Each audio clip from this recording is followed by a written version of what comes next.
I don't need no reason to be gone.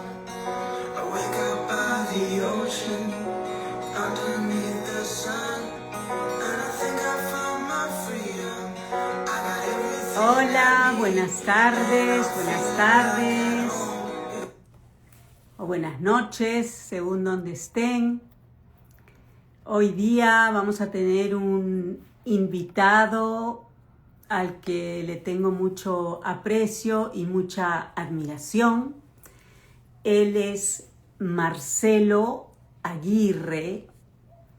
Marcelo es psicoterapeuta, es psicólogo, es filósofo y coach ontológico. Marcelo es argentino. Ahora lo vamos a llamar para que nos cuente sobre su libro que acaba de en Amazon y ya pronto vamos a poder comprarlo en forma física.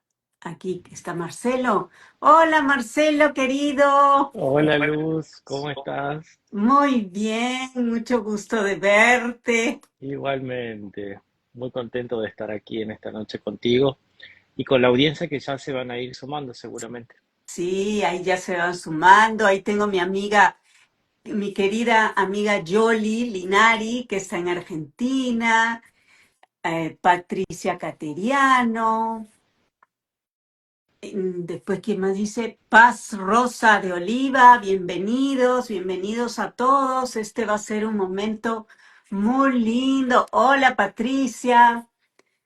Patricia también es catedrática de la universidad en Perú, Patricia Cateriano, ella es mi compañera de colegio. Mm, Bien, bienvenida.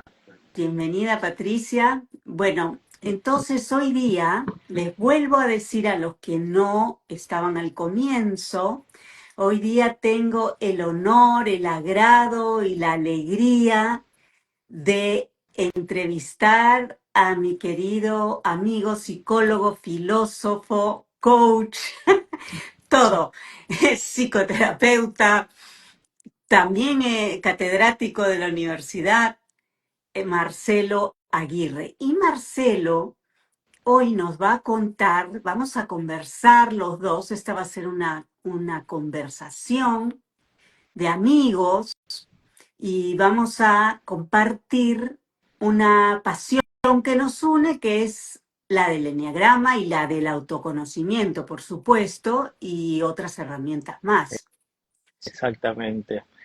No sé si la audiencia conoce este detalle, pero me gustaría como contarles un poquito el contexto. Después de muchos años, nosotros nos conocimos con Luz en la Asociación Argentina de Enneagrama hace muchos años.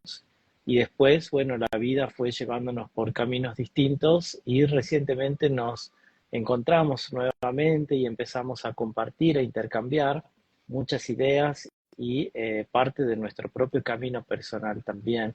Así que Luz está eh, también escribiendo un libro que va a ser una experiencia fantástica.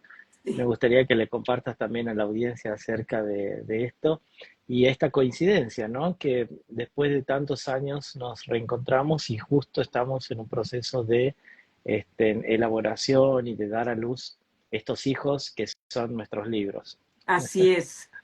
Y justamente porque recién salió el libro de Marcelo, tu libro se llama Una mente flexible, herramientas para integrar la flexibilidad psicológica y el eneagrama en tu desarrollo personal. En este momento lo pueden conseguir en Amazon como un ebook. Yo lo acabo de comprar porque recién salió y ya lo estoy leyendo y ya me encanta. ¿Y sabes qué me encanta? Que puede ser un complemento al mío. Ah, qué bueno, Bueno, seguramente. por supuesto que el tuyo, o sea, al tú ser psicoterapeuta, tú tratas patologías, en cambio el coach no, como ya Exacto. lo sabemos. Sí, exactamente. Pero pero sí tiene por ahí el punto en el que se pueden encontrar quizás los dos libros es cómo aplicar el desarrollo personal a nuestro día a día. Y cuando hablo del desarrollo personal, bueno, ahí entran un montón de herramientas que fuimos aprendiendo, que fuimos incorporando. Una de ellas es el eneagrama, sin duda, pero no es la única, así es. hay otras también. Así que estupendo. ¿Y tienes para adelantarnos ya el título de tu libro, Luz? Sí, el título de mi libro tiene que ver con mi nombre y se llama El Camino de Luz. Muy bien, Y claro, hay un juego, ¿no? Con la palabra luz, la luz, y con mi nombre Luz, porque en realidad yo cuento en este libro mi camino y hago un análisis desde chica, cómo según mi personalidad, mi eneatipo en el eneagrama, cómo voy mostrando diferentes aspectos y diferentes niveles de desarrollo, lo mismo que mis padres y las personas de mi entorno, ¿no? Que como sabemos que tú también lo estás mencionando en tu libro, en el que hablas del eneagrama y de la terapia ACT, ¿no? ¿Es exacto. así? La terapia de aceptación y compromiso. Sí, Claro, y en una de las partes que mencionas la importancia del contexto en el que nos vamos desarrollando, obviamente, que exactamente. eso es lo que nos va a definir la personalidad. Ujú. Es muy importante como también, yo traje algunos pequeños fragmentos, como algunas perlitas para compartirles. Si en algún momento te parece que puede ser oportuno, podemos compartir Sí, por algunos supuesto. de estos pedacitos, de estas partes pequeñas del libro. Eh, pero el libro comienza con una frase acerca de la flexibilidad, que es una metáfora que aprendí hace muchos años de un gran maestro que tuve, que me dijo algo que me quedó grabado para siempre, y es la primera frase con la que abre el libro, y es, frente al fuerte viento, es mejor la hierba flexible que el tronco rígido. Sí, ¿Qué es el fuerte viento? El fuerte viento es la vida que no solamente pasa por nuestro lado, sino que nos atraviesa y muchas veces nos atropella, ¿eh?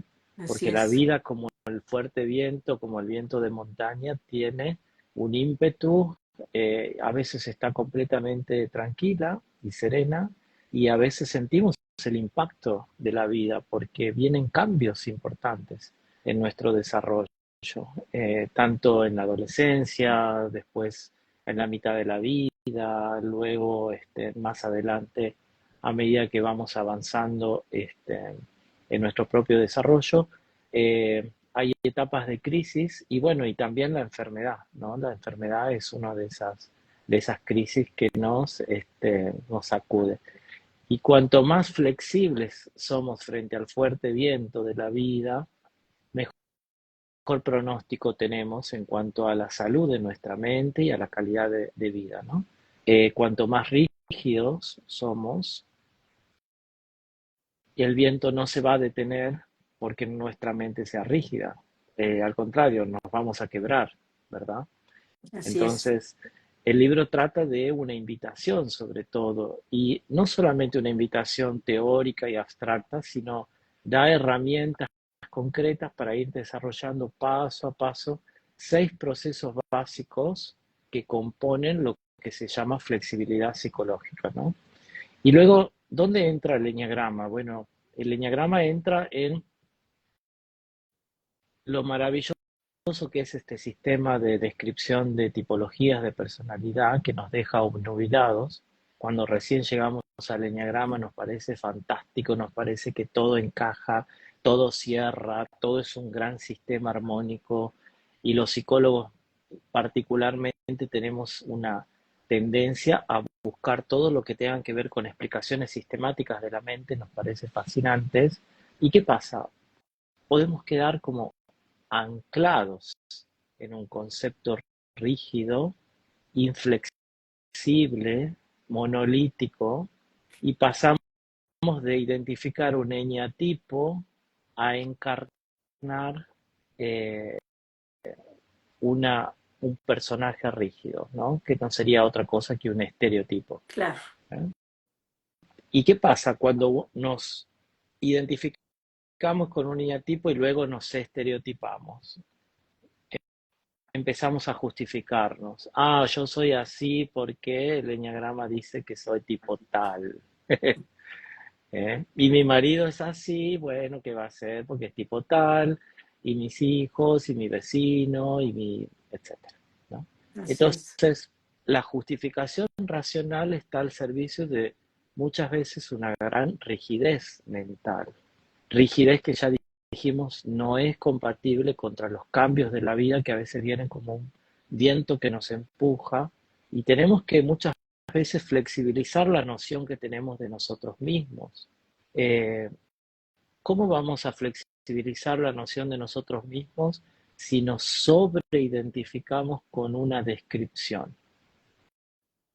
La descripción que está en el manual o la descripción que dice el profesor fulano de tal que me enseñó el eneagrama. Y empezamos también como a adorar a los maestros que nos transmitieron Sí. este conocimiento.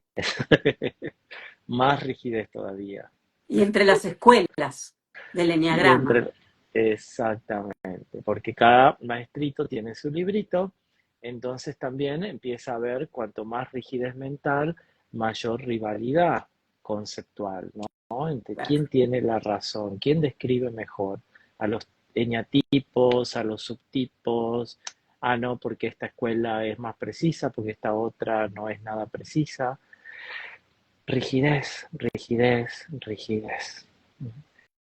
Entonces necesitamos, si entramos al desarrollo personal por la vía del eneagrama, necesitamos imperiosamente desarrollar la flexibilidad psicológica, porque si no el eneagrama, en vez de ser una puerta que nos libera Claro. y nos conecta con nuestro auténtico ser, a una trampa conceptual, rígida, estereotipada, que encima nos sirve de justificación para no hacer cambios importantes en nuestra vida. Total, yo soy un 5, entonces yo puedo seguir siendo un ermitaño tacaño toda mi vida.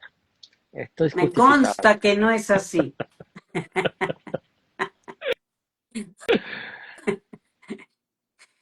Sí, totalmente. Sí, es e inclusive la gente también los que conocen cuál es tu personalidad, es como que piensan que ya saben cómo tú vas a actuar y, a uno no le gusta, ¿no? O sea, hay cosas, por supuesto que hay cosas muy positivas que tiene cada personalidad que justamente se desarrolló para no sufrir.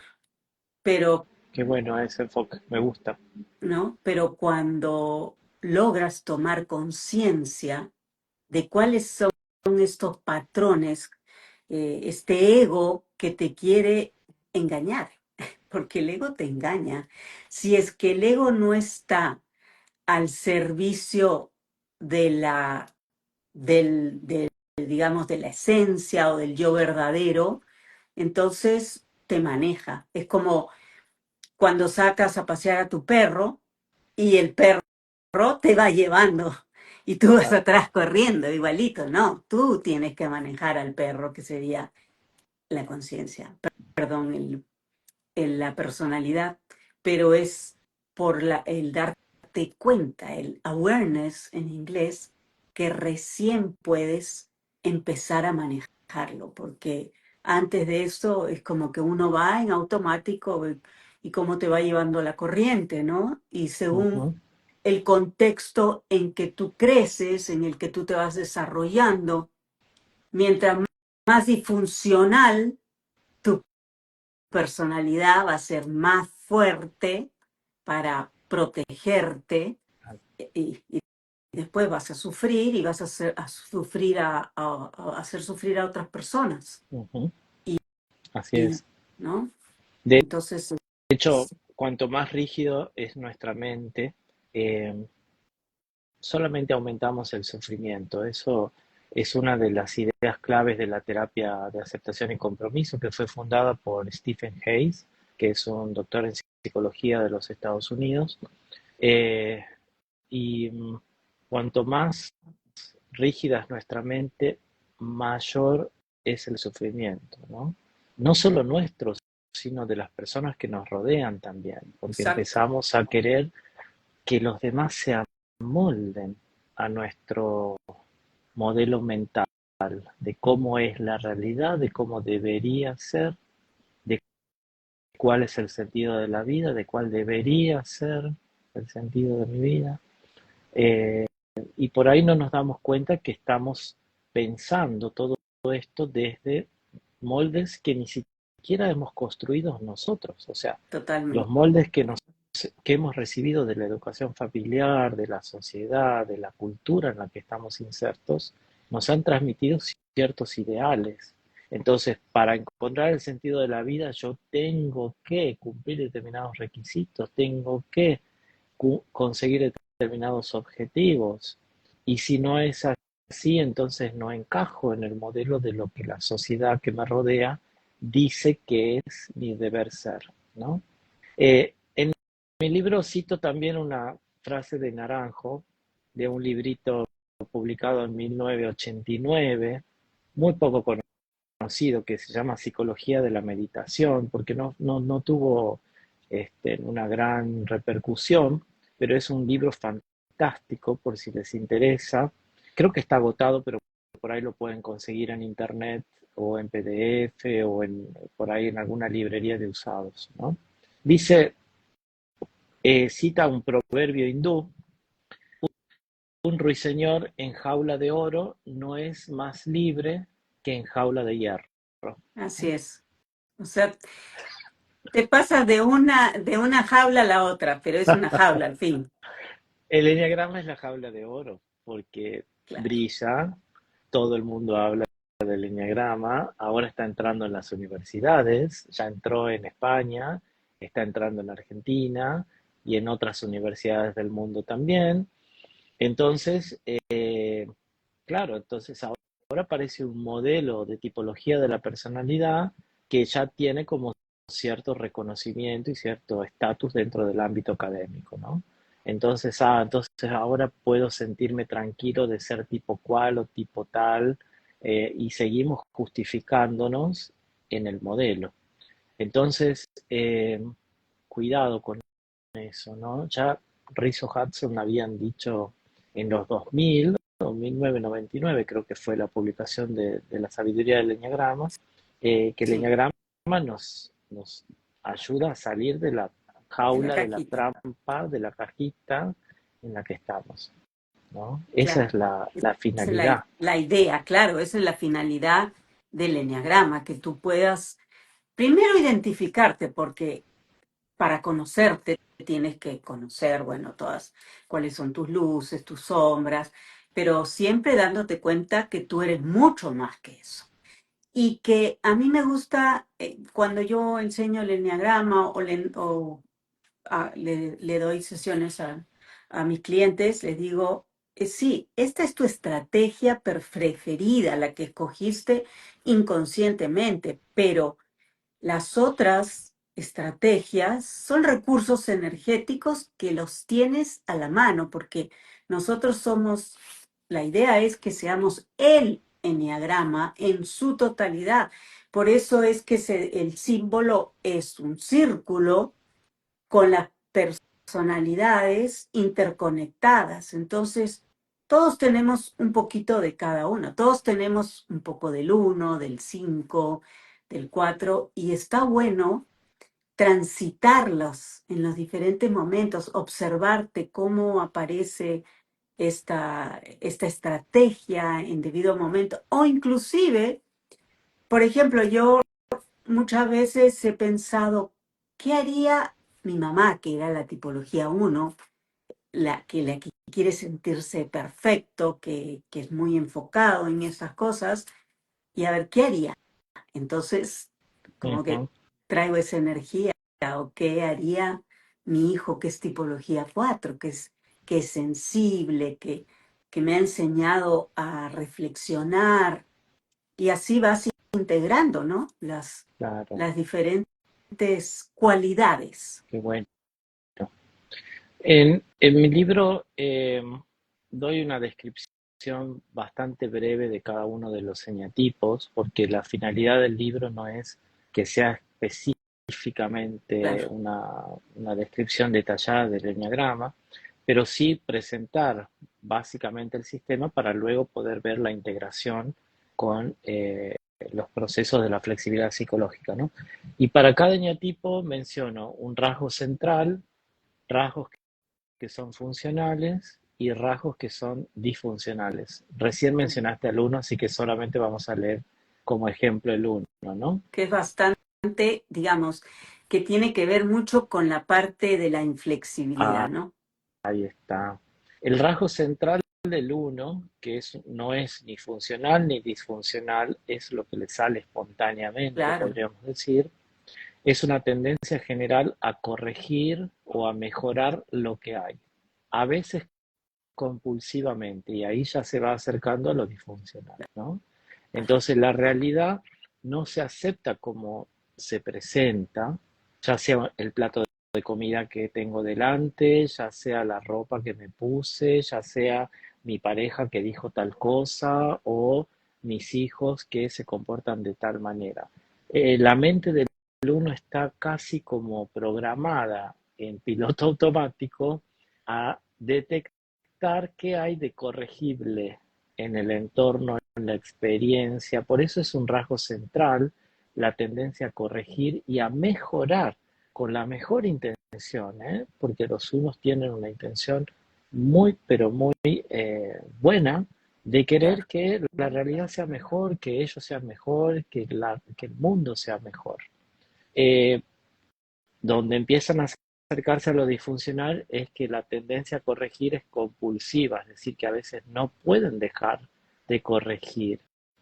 Y en vez de conectarse con la experiencia completamente, su mente queda enganchada en un pequeño error que no pueden dejarlo ahí, necesitan hacer algo con eso.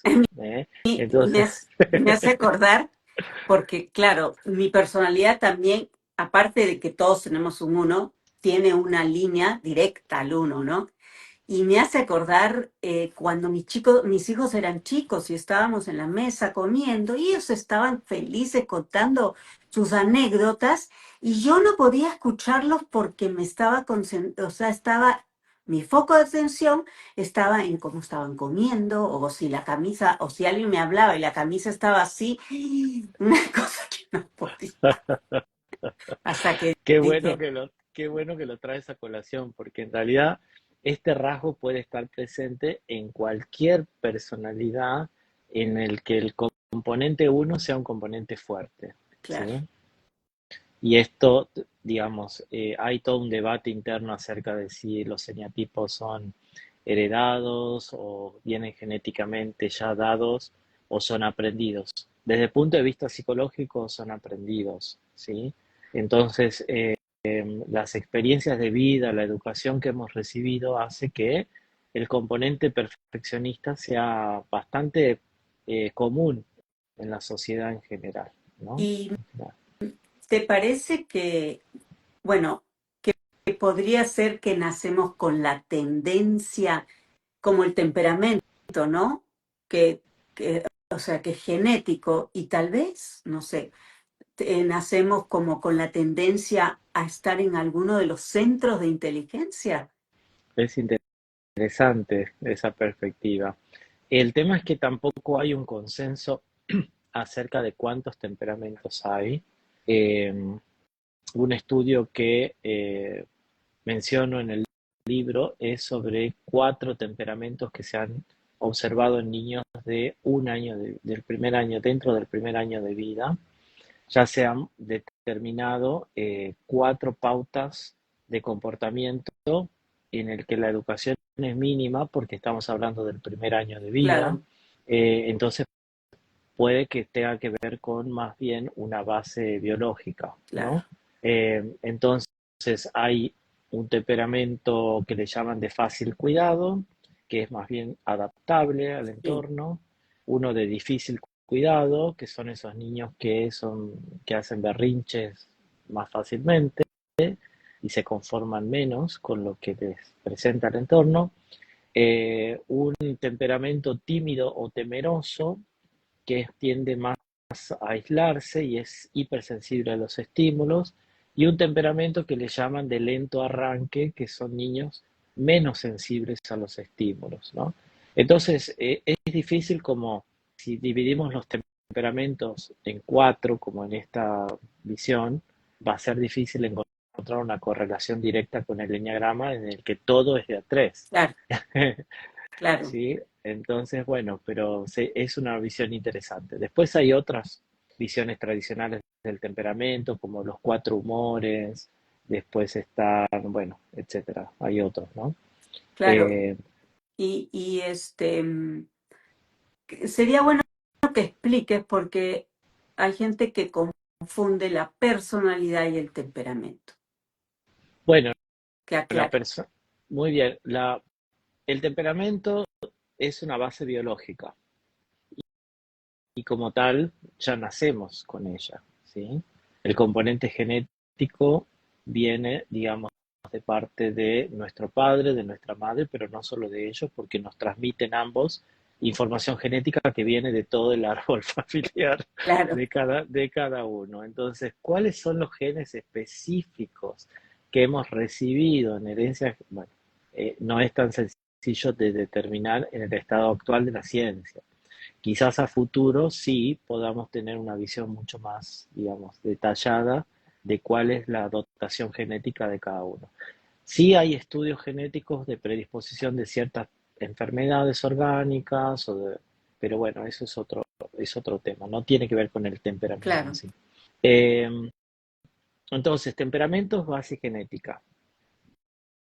Personalidad incluye al temperamento y además incluye los aprendizajes que ese organismo ha incorporado en interacción con el entorno, ¿sí?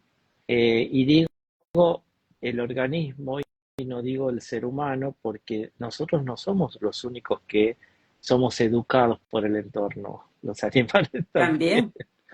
Entonces, Entonces, sí, exactamente.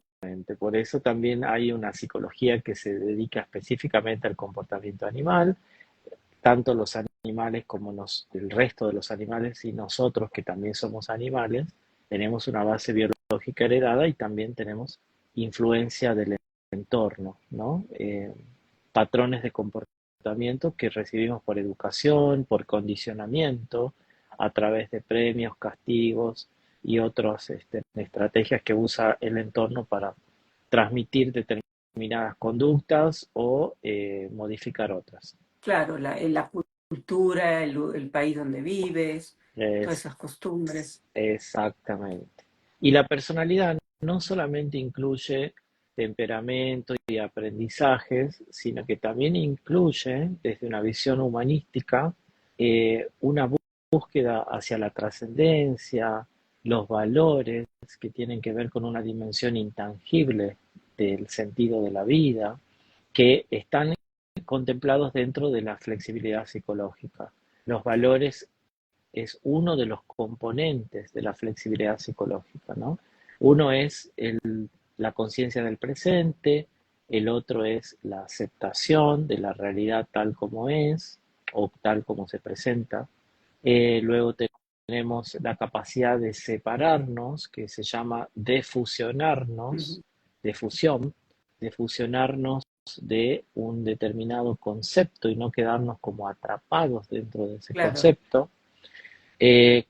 La clarificación de valores y el compromiso activo con esos valores. Entonces, todos estos procesos hacen a lo que se llama flexibilidad psicológica, ¿no? ese es el En el caso del uno, Exaflex. el exaflex. En el caso del uno, siempre lo ponemos como ejemplo, pobre uno,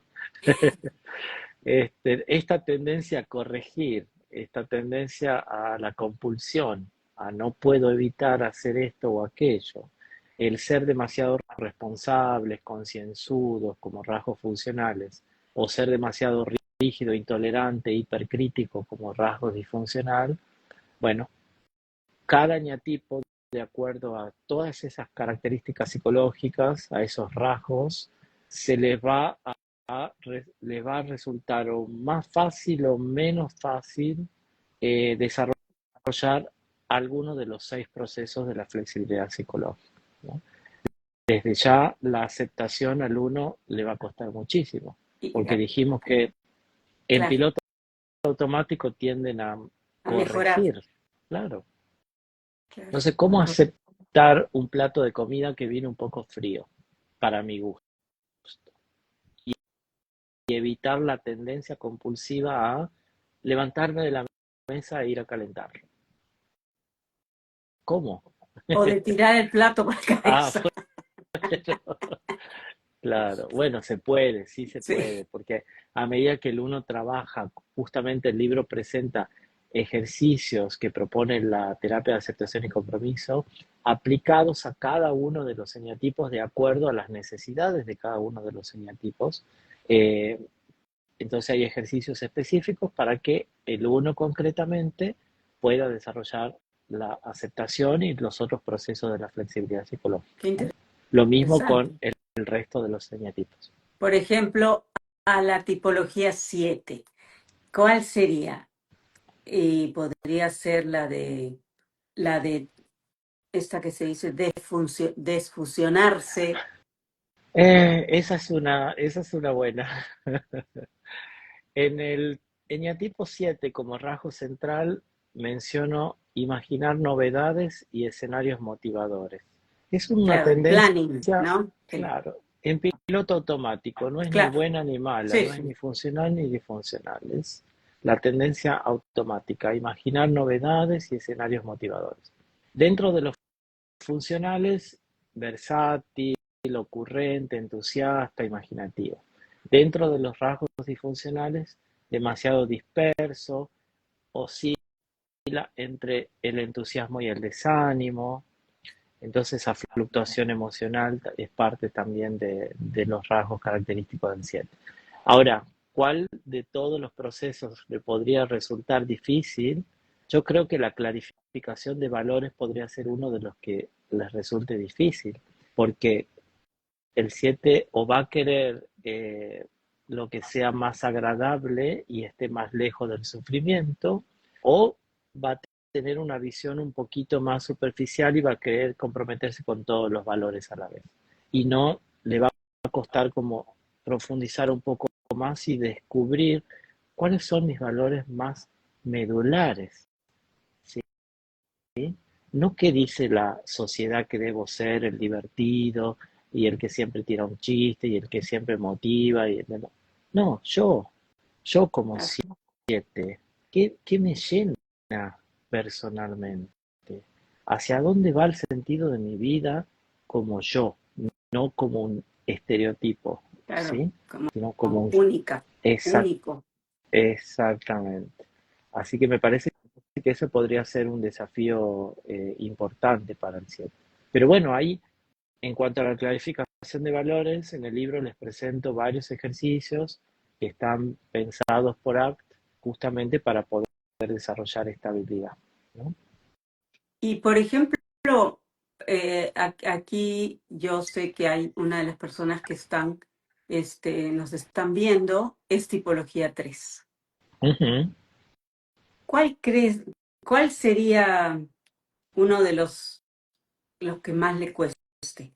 O donde tendría, bueno, hay que trabajar todos y aparte Sin duda. no se puede como por separado, o sea, son todos, ¿no? Ujú. Pero ¿cuál podría ser lo que más se le dificulte? Bueno, primero compartamos los Ujú. rasgos. Como rasgo central, una tendencia en automático a destacar y a mostrar sus logros, ¿no?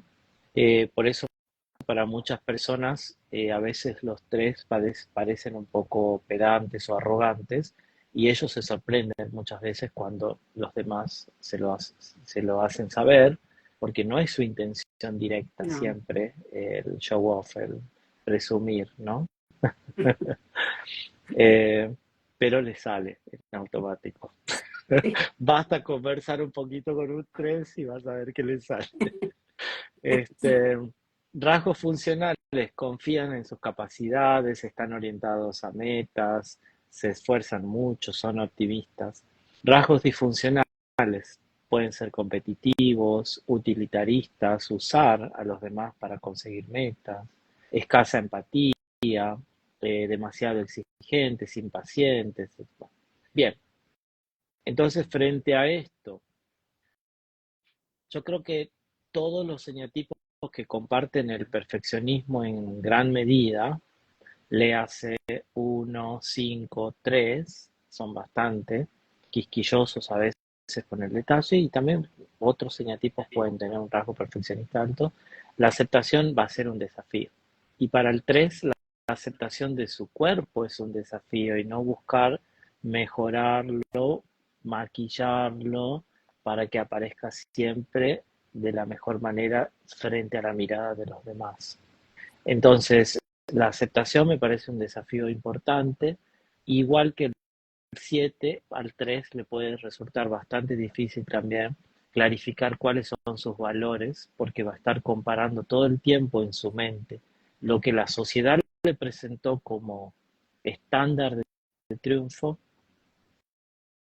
Para ser aceptado en la sociedad tengo que conseguir determinadas metas y lo que yo realmente quiero, lo que yo realmente anhelo, lo que me llena como persona, como individuo, ¿sí?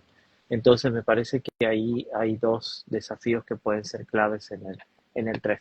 Y después, más allá de los eneatipos, así en teórico, en sí, abstracto, hay que ver a cada individuo, a cada persona, claro, digamos, cuál es el proceso que le cuesta un poquito más a cada uno, ¿sí? claro, por supuesto. En, en el libro en que yo estoy, bueno, ya está con el vector, Mm, vamos a ver qué dice. eh, lo que hago es el eneagrama y la bioneuroemoción, ¿no? Y la bioneuroemoción, como dice su nombre, biología, neurología y emoción, cómo las emociones impactan en nuestra biología y la neurología y cómo las creencias que traemos nos hacen ver interpretar la realidad según estas creencias que pueden ser las creencias de tu personalidad más las creencias del contexto en que fuiste, en que creciste, ¿no? Y entonces cómo estas heridas que se crearon hacen que tu personalidad sea menos flexible. Y entonces lo que se trabaja es, la persona viene con un motivo de consulta que puede ser un síntoma físico, un bloqueo, no consigo trabajo, no consigo quedar embarazada, no consigo tener un novio y o mi suegra es una egoísta o así, diferentes tipos de juicios, ¿no? Entonces, lo que hacemos es en una sesión que se llama un acompañamiento, ayudamos a la persona, la escuchamos, pero para poder escucharla, no escuchamos la historia que se cuenta, porque todos nos contamos una historia que en realidad no es verdad, es una mentira, porque no, al no ver la realidad y la estamos interpretando, entonces esta mentira se vuelve tu verdad. Y esa verdad te hace inflexible, como tú lo pones, ¿no? Y entonces descubrimos en este acompañamiento, guiando a la persona que solamente conteste lo que le vamos preguntando y nada más, vamos a acceder a su inconsciente, que como tú sabes está el 95% de todas estas creencias, toda esta información está en el inconsciente. Pero cuando la persona nos relata estrictamente lo que ve y lo que oye, podemos realmente escucharla y darnos cuenta de la resonancia familiar, de todas las creencias que trae y de cuál es como un mensaje que lo absorbió como en estado de hipnosis y que Ujú. ¿no? Que se volvió, esto es lo que yo tengo que hacer, esto es así, los hombres son de esta manera, la mujer es así, y entonces cuando logras hacer que la persona tome conciencia de estos patrones y en qué momento se desarrollaron, en qué momento se hicieron, la persona comienza a poder ver las cosas desde otra perspectiva, de otra manera. Ahí Y está. dice, wow, Ese es ese es el objetivo desde mi punto de vista del desarrollo personal. La capacidad de transformar nuestra vida a partir de una transformación de nuestra mente, a partir de una transformación de nuestras perspectivas mentales, ¿no? Ese es otro de los procesos de la flexibilidad psicológica, que es el yo con contexto, le llama ACT. El yo contexto primero lo vamos a contraponer al yo conceptual o yo texto. claro, El yo texto es la historia que me cuento de mí mismo. El yo conceptual es, ay no, yo soy una víctima del destino ex, porque a mí me pasó tal cosa y me pasó tal otra, ¿no? Y como decía Jung, lo que nos hace seres humanos no es lo que nos pasó, sino lo que hacemos con eso que nos pasó. exacto. Entonces, es muy, muy importante ampliar. Ahí está Victoria, qué Sí, bonita. Un beso grande, Victoria. Lo que es muy importante es poder identificar nuestras narrativas, claro, esas narrativas con las que nos hemos fusionado mentalmente también. Eh, si vamos a los eneatipos, yo creo que todos tenemos narrativas con las que nos hemos fusionado. Eh, por ejemplo, un 4 podría sobreidentificarse con experiencias negativas de bullying o experiencias negativas de algún tipo de carencia en su vida.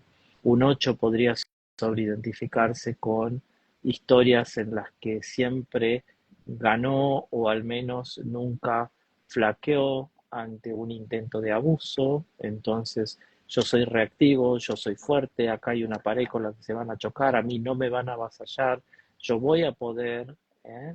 O un 9 podría sobreidentificarse con una historia de yo siempre fui así, ¿no? Yo siempre fui tranquilo, yo siempre fui...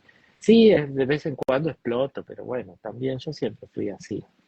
Entonces, ese discurso de inercia. Eh, y así podríamos decir los dos también, con historias de desde niña o desde niño yo tuve que hacerme cargo de, tuve que cuidar siempre fui bueno para leer las necesidades de los demás o lo que sea. Eh, una vez que identificamos nuestras historias, las historias con las que nos hemos fusionado, necesitamos ampliar el contexto mental, ir al yo contexto. Y como dijo Luz, exactamente es así. Somos mucho más que estas historias. Yo no diría que son completamente falsas, diría que son parciales. Las historias que nos contamos es una parte de la realidad, pero no es exacto, toda la realidad, exacto. ¿sí?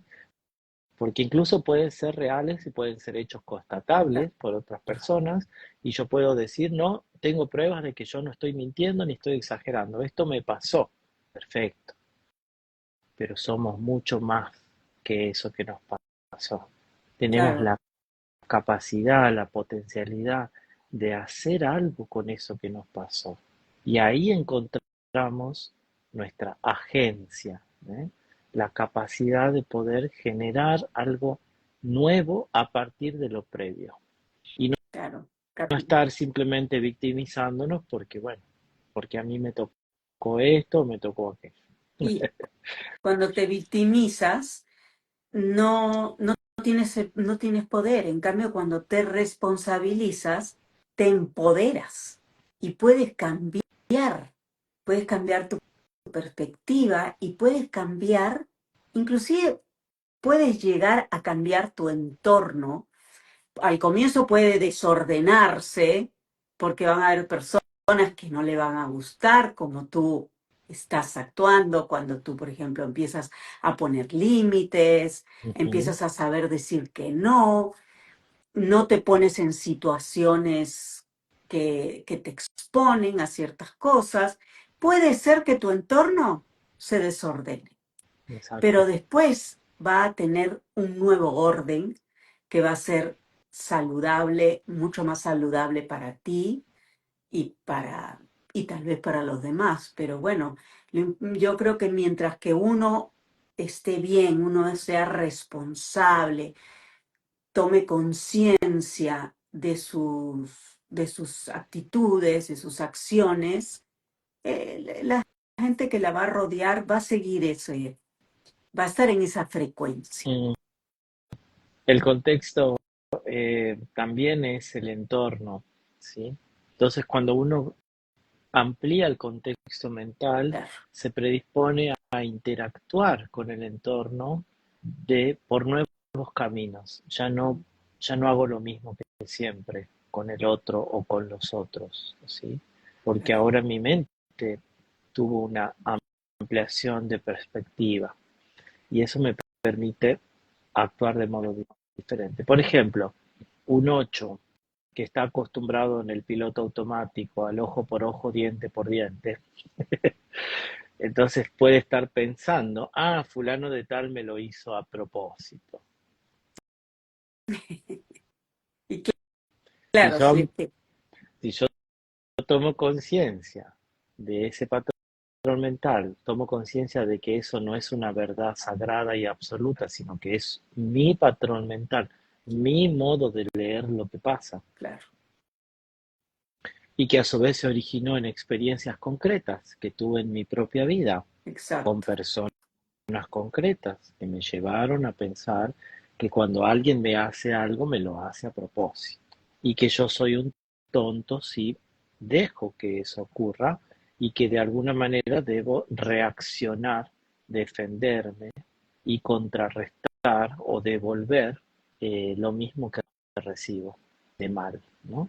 Entonces, el patrón de la venganza. Cuando un 8 amplía su contexto mental, puede observar su pensamiento, me lo está haciendo a propósito, su emoción de ira, de deseo de venganza, su cuerpo, cómo empieza a ponerse tenso, su musculatura, los músculos de su cara, el tono de su voz cambia, la posición, la postura en la que se presenta ante los demás cambia y toma conciencia de todo eso a la vez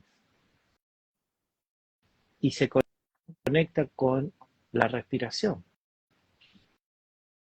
para activar justamente el nervio vago, el sistema que parte del sistema nervioso que desactiva el sistema de alerta en el que ya está, porque está claro. tenso, con ganas de vengarse, eh, enojado, etcétera. Entonces, al tomar conciencia del presente, de lo que ocurre en su propio contexto interno, se conecta con la respiración, va aprendiendo ese 8 o cualquier otra persona o cualquier otro ñatito a autorregular su ira, Claro. a Y también cambiar su reactividad por un modo más consciente de más responder. proactivo, ¿no?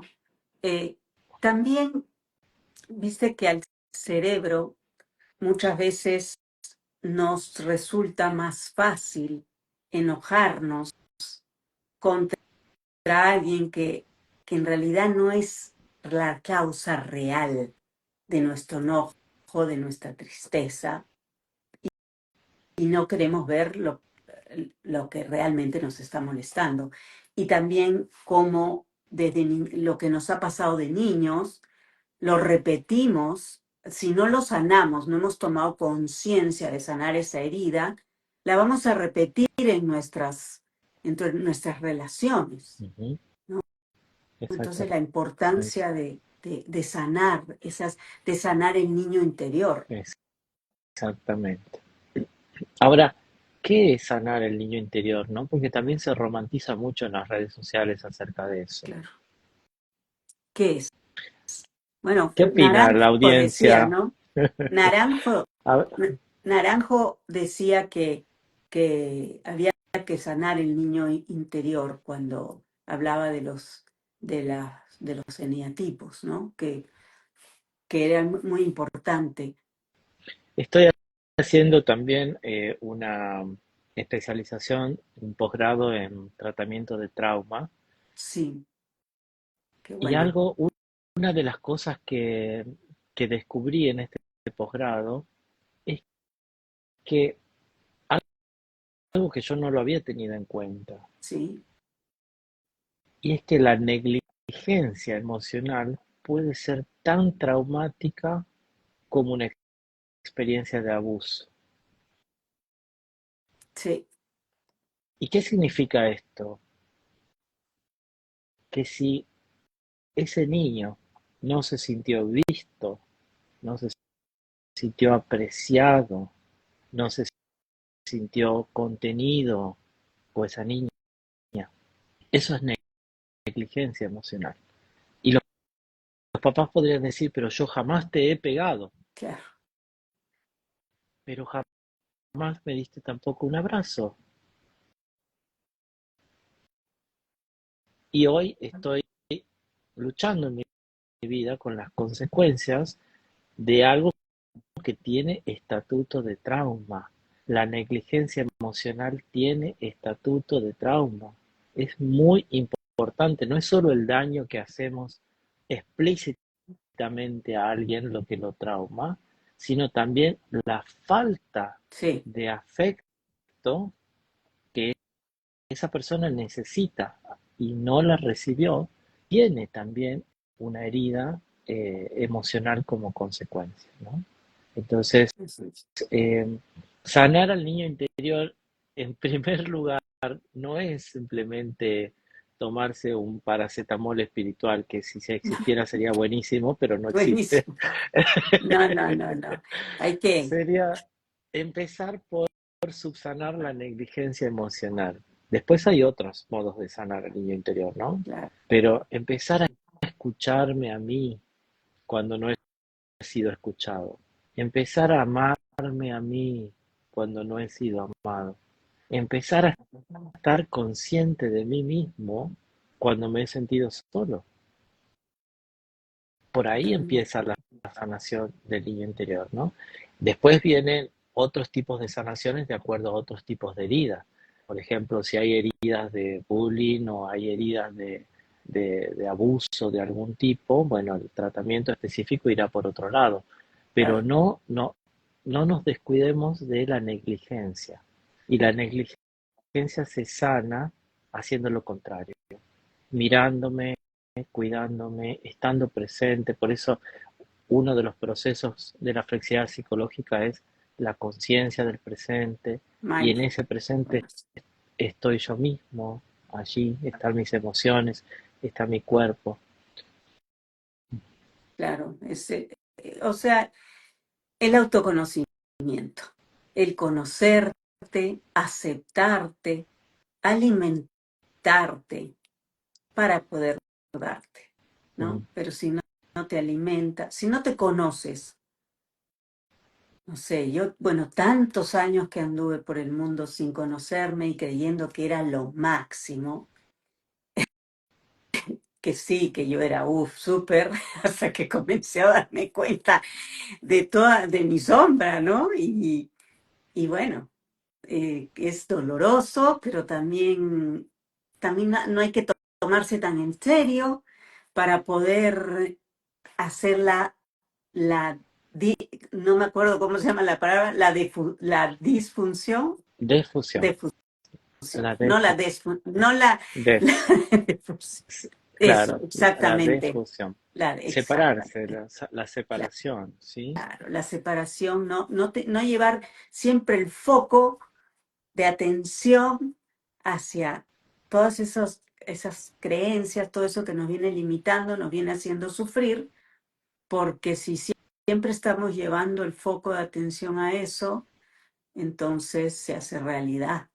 Mm, Hay que sí, empezar a... qué bueno también que mencionas ese ejemplo, porque el eneagrama es tan diverso. Eh, 9, 4, 5, 6, por ahí se pueden identificar 9 también. Ya dije, algunos unos pueden identificar por ahí con creencias de carencia, ¿no? De que me falta esto, me falta aquello, pero no nos olvidemos del 2, del 8, del 7, del 3, que por ahí se sobreidentifican o se fusionan cognitivamente con creencias grandilocuentes, ¿no? Sí, Y sí, ambas sí, sí. son igualmente nocivas, lastiman tanto a uno mismo como a los que tenemos alrededor, ¿no?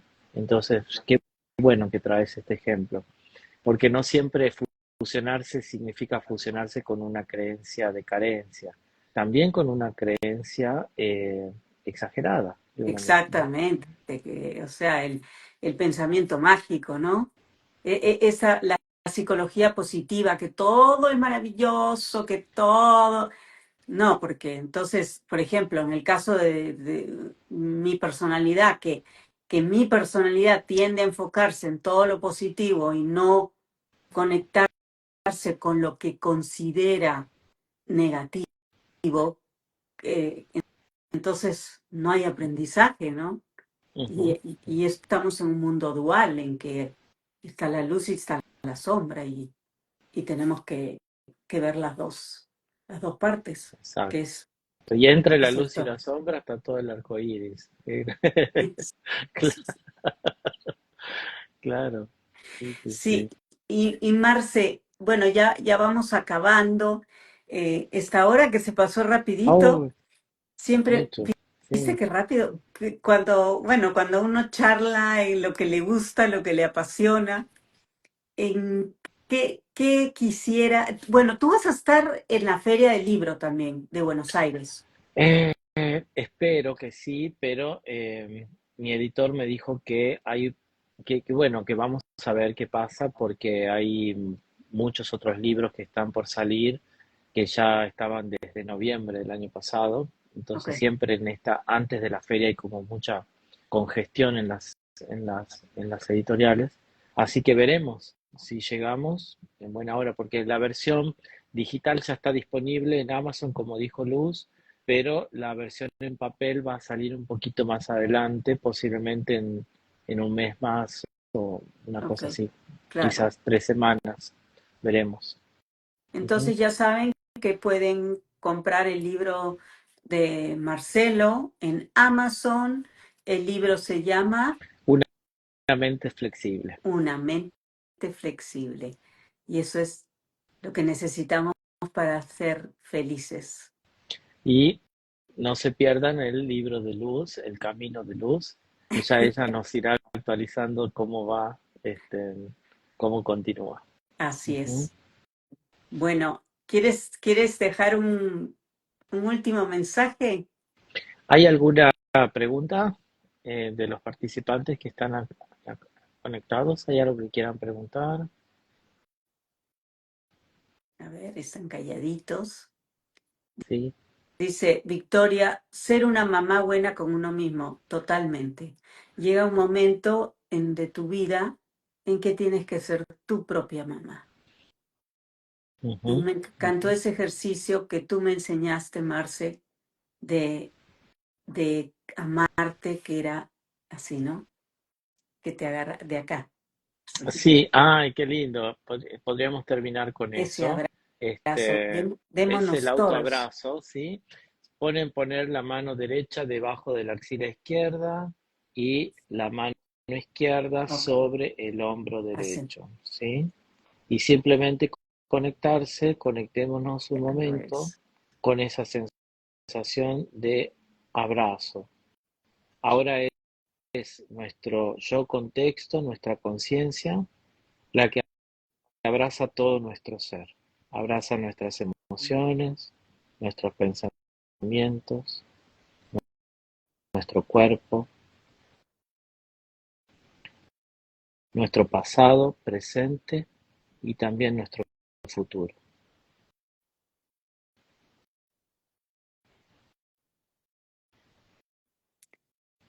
Que así sea. Hagámonos el compromiso de nunca más volver a dejarnos solos, ¿sí? Comprometámonos a, en la semana, por lo menos dedicarnos un momento a hacer el autoabrazo y a estar con todas nuestras partes, ¿sí? Estar presente con todas nuestras partes. Namaste. Namaste. Muchas Muchas gracias. gracias. Un beso a todos y muchas gracias por acompañarnos. Gracias a todos. Chao, Gracias, Luz. Chau, chau. chao.